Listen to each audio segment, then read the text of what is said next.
So Deadpool VR hit the Meta Quest 3 and the Meta Quest 3S a couple weeks ago. If you're a Deadpool fan, if you love comedy, if you love action, then this game is the game that you should play.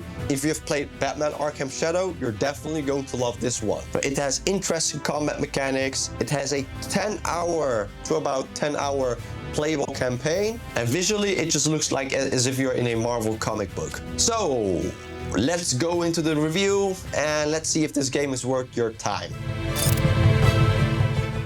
So Deadpool VR is exclusively made for the Meta Quest 3 and the Meta Quest 3S. So if you're thinking about playing it on PC VR like Steam VR, then you're out of luck. The game currently retails for $49.99 US on the Meta Quest store. The main campaign playtime is about 10 to 12 hours, and you got secret levels and secret characters that you can unlock. So the game is about the player Deadpool, contracted by Mojo to participate in his twisted interdimensional reality show, The Mojoverse. The core goal is to capture villains from the Marvel Universe. It is an arcade-style action shooter/adventure with heavy emphasis on fast-paced movement and melee combat. So the game's comfort level is officially rated as intense due to its fast, constant artificial movement, so like wall running, power sliding, dive kicking.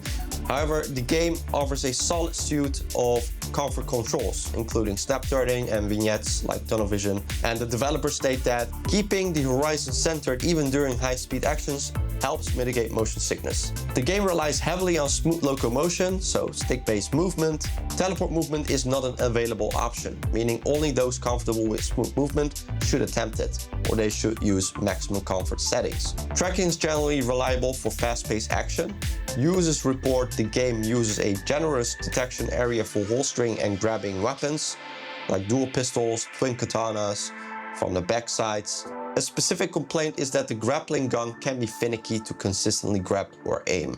So the combat is designed to be arcadey and kinetic, not simulationist. It specifically mocks games like Half-Life Alyx for aiming for deep immersion. Weapons and katanas and pistols are instantly pulled from holsters. Melee combat is sometimes described as weightless and clippy, where swords pass through enemies without satisfying resistance. Manual reloading for guns is not required, simplifying the high-speed action. So the loop of the game is kill waves of enemies, navigate environment via parkour or grappling, listen to exposition, and move on.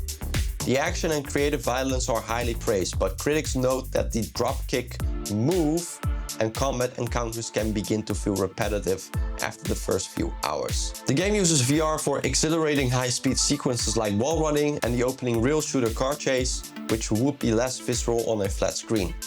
The use of motion controllers to physically hurl katanas across the battlefield and have them return, or to use the grapple gun for traversal, are highly impactful in the medium. The main difficulty in combat often comes from enemies being bullet sponges rather than intelligent threats. The boss battles are criticized for being overly choreographed, quick-time events that feel anticlimactic. The game includes difficulty options, but the combat lacks the deep mechanical nuance of some other VR titles. So the most memorable moments in the game, for me at least, were the opening cinematic car chase sequence, the constant fourth wall breaking humor, voiced by Neil Patrick Harris. It's about a coworker, but oddly that does sound fun. Oh, gonna puke. And the ability to use your own amputated limbs as weapons due to Deadpool's regeneration factor. The game tells an original story based on the character. It is delivered through an incessant stream of dialogue and pop culture references from Deadpool himself. Neil Patrick Harris's performance is praised for nailing the chaotic, self-referential tone of the character. Bet these would have fetched a pretty penny on Pawn Stars. Is that still a thing?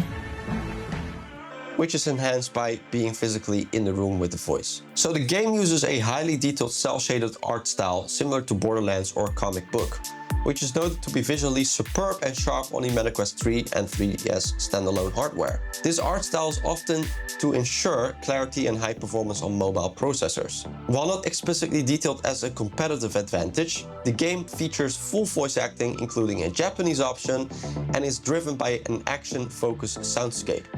The continuous voice lines are critical to the character and experience. Haptic feedback is present but not explicitly called out as exceptional. The focus is on the visual chaos and speed of the action, with physical interactions like sword hits sometimes lacking convincing heft or weight. So inventory management is handled by reaching for physical holsters on the back and the sides. The user interface uses floating menus at the end battles to display ranked scores and Mojo Box rewards, matching the game's reality show framing. So what is the biggest strength this game has to offer right now? Well, definitely the chaotic, high-octane action set pieces, parkour movement and non-stop spot-on Deadpool humor, voiced by Neil Patrick Harris. And what are the weaknesses? Sometimes performance stutters during intense combat, and the perceived shallowness, weightlessness of the melee combat system, and use of quick time events and boss fights. So based on the price and the overall experience that I had, do you think it's a must-buy, Mert? Should you buy it? My verdict would be wait for a sale, or if you're a huge Deadpool fan, just buy it, just play it, dude. If you enjoy it, then you enjoy it. That's all there's to it. If you don't, you don't. But I must warn you, you must be a VR veteran. If you have motion sickness even with the slightest movement, it will be a tough time. It will be hard. I can tell you that right now. So, for who is this game well suited, or the best suited? It's best suited for VR veterans with strong VR legs, who enjoys chaotic, fast-paced action and are major fans of Deadpool. That's it. Oh, and speaking about motion sickness, I have made just a dedicated video about how you can reduce your motion sickness and enjoy VR to the fullest. Check it out right here. I'll see you there.